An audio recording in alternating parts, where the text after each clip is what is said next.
আজি আমাৰ ৰাইজ একেলগত গোট খাইছোঁ। আমি বহুত দিনৰ পৰা বিদ্যুতৰ পৰা বঞ্চিত আছোঁ।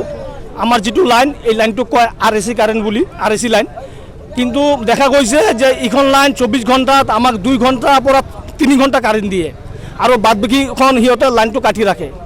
যদি আমালোকক কণ্ট্ৰল ৰুমত ফোন কৰোঁ, জয়মা বুলি কয়, তাকে ফোন কৰিলে বোলে যে লাইনটো এতিয়া প্ৰব্লেম আছে, নহ'লে ফল্টি আছে, আজি ৰাতি নাপাব, কালি পাব।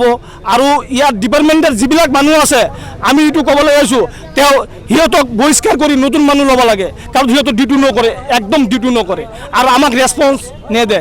আমাক ইয়াত ৰাইজক মানুহ বুলি সিহঁতে গণ্য নকৰে, কাৰণ ইমান দিন হৈ গৈছে আমি কাৰেণ্ট পোৱা নাই।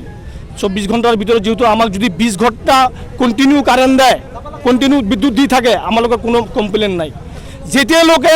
যেতিয়ালৈকে কণ্টিনিউ বিদ্যুৎ নিদিব তেতিয়ালৈকে আমালোকে বিল পৰিশোধ নকৰোঁ। কাৰেণ্টটো যদি নাই তো বিলখন আহে ক'ৰ পৰা আহে? কাৰেণ্টটো যদি নাই তাহলে বিলখন আহে ক'ৰ পৰা? আপুনি চাই আছে ৰিপৰ্টাৰ অসম।